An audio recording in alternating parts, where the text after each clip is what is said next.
Hey everyone, welcome to my channel. I hope you're all doing really well. So I just saw the Lego Movie 2, the second part. Let's talk about it. The Lego Movie 2, the second part, is directed by Mike Mitchell, who also directed Trolls and Shrek Forever After. And it was written by Phil Lord and Chris Miller, who also directed the first Lego Movie. Going into this film, I was pretty excited to see the second chapter of the Lego franchise. Like everyone, I was also skeptical when I saw the trailers of the first film. I thought, how can this multi-million-dollar toy company make a film about their products as well as promoting their products at the same time? It's genius in theory, but in reality, how would it work?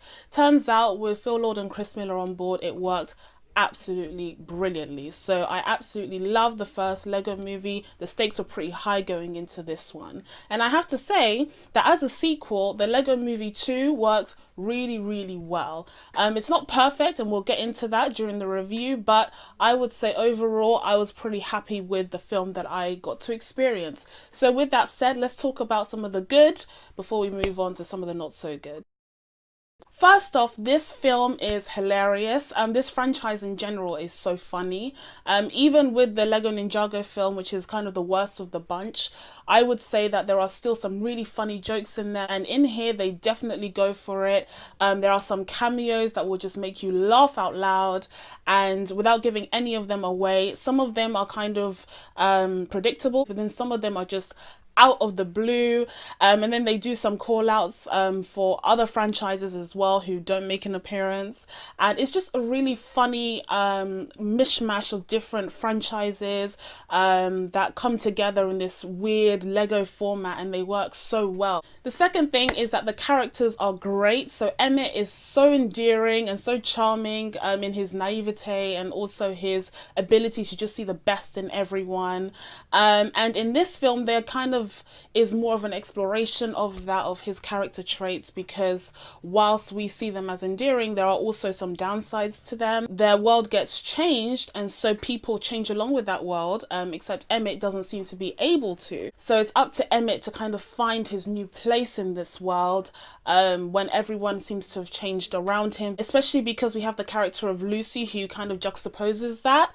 and she's very gruff and real and broody. That's a huge part of her character in this film, and it's nice to see the two go back and forth with their different personalities, and it really works in terms of holding the story together. In addition to the return of Emmett and Lucy, we also have more of our favorite characters like Batman and Superman, as well as some brand new characters like Queen Whatever Wannabe.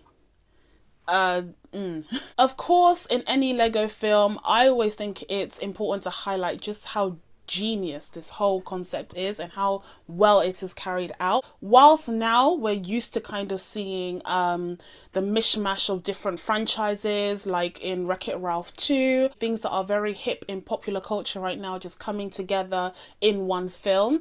But the Lego Movie manages to do this in a way that's so unique. And when I reviewed How to Train Your Dragon 3, I mentioned that Into the Spider-Verse is a bit more unique in terms of its aesthetics than the How to Train Your Dragon franchise. In the case of the Lego Movie, the same thing could be said. So actually, with the Lego Movie and the Spider-Man franchise, we're seeing two very different takes on animation. Being a huge fan of the genre, you can really see the versatility that it can take on. Another thing that I like about this film is the exploration of sibling relationships. So in the previous film, we saw Will Ferrell kind of berating his son for playing with the Legos while he wanted to just have them in place to look at them and admire them, and not really play and engage with them. And then at the very end, it was kind of hinted at the sisters' involvement and what that could turn out to be like. Well, in this film, it's very much front and center, and we, instead of the father and son relationship, get to explore the sibling relationship between the brother and sister.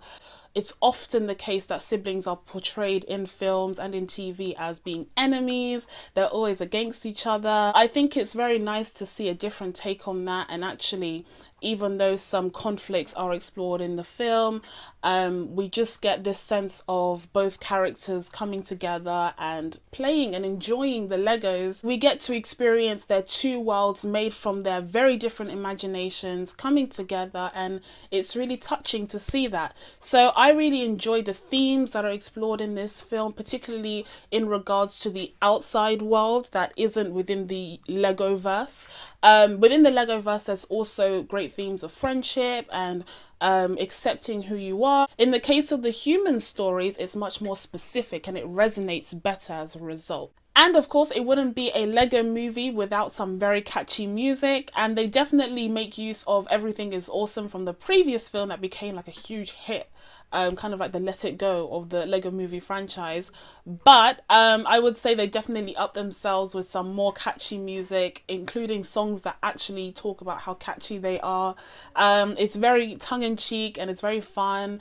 I found myself enjoying the dance sequences and the musical sequences in the film. It became more of a musical than I expected it to be, and actually that was a nice surprise. Now let's talk about some of the things that I took issue with in this film. So for the most part, there aren't that many. I had a really fun time, and I think it's a great time if you're taking kids or if you are just a huge fan of animation or the Lego franchise. You can definitely check it out. But I would say in the case of the story, as I kind of alluded to earlier, the story in regards to the humans in the film is much more effective, in my opinion, to the one regarding the Lego universe.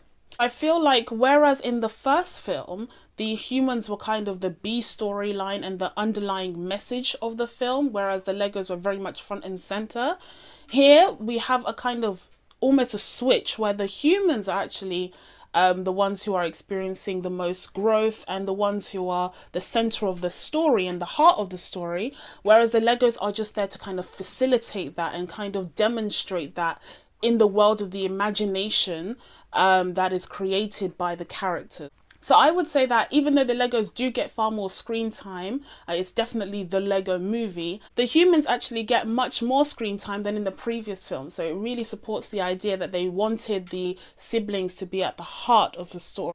There's nothing wrong with that, of course. It just means that the Lego story in itself is slightly weakened. And there are twists and turns that, for me personally, don't really work because they become overly convoluted and just difficult to explain. There's even an acknowledgement of this by one of the characters, but for me, it's kind of a cop-out when you have a character point out a plot hole in the film to kind of laugh it off. I think they should have just avoided some of the more complicated and overly convoluted aspects to the story and just focused on the heart. And secondly, the logic of this universe is really confusing. I found that in the first film there were moments where the physics of how everything worked were a bit confusing, but in the second one it's definitely, they've just like thrown all of the rules out of the window. It's hard to establish whether the Legos are a figment of the human characters' imagination or if they exist in their own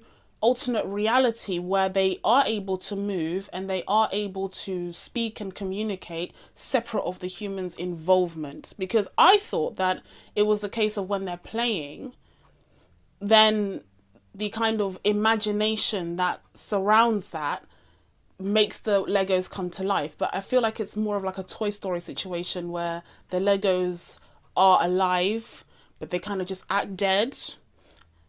But then how comes they're living when the humans are playing?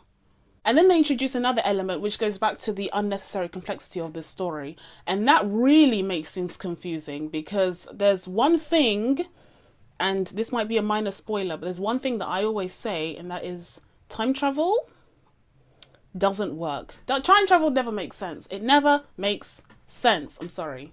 Okay, spoiler over. That's all I'll say about that. Overall, I think this is a really great film. I think quality-wise, the animation is still on par with the first, if not better. The filmmakers are still finding really creative ways to use the Lego to build the worlds, and as well as adhering to the physics of the Legos themselves, which is really, really cool. I would say the physics of the general world and how it works is a bit murkier, but in terms of how they visualize the characters, the set pieces, the world, I think that's spectacular. And also, I think the characters are amazing. So again, Batman is the one. He's amazing. I don't think any human Batman could top Lego Batman at this point. And some of the characters even have a few arcs, although they are relatively shallow. I would say that the exploration of identity when the world is changing and falling apart around you, that's a pretty cool subject matter to explore for the character of Emmett. And we also get to see a bit more into Lucy's backstory, making her less of a two-dimensional character, which she kind of was in the previous film. So that's nice. But not everything is awesome, because I would say that the story heavily relies on the previous film. It does not stand on its own at all. And also there are some convoluted elements to this story that are somewhat unnecessary. They weigh the film down a little bit, and it's hard to kind of connect the story between the Lego characters and the story in the siblings' real world. So with all of that said, I would give the Lego Movie 2, the second part, a 7.5 out of 10. So now I've told you guys what my thoughts are on the Lego Movie 2. It's time for you guys to tell me what you think down in the comments below. Please be sure to give this video a thumbs up if you had a fun time chatting with me, and be sure to subscribe to my channel if you'd like to catch some of the next films that I will be reviewing for you. Thank you guys so much for watching. I really appreciate it, and I will see you in the next video. Bye!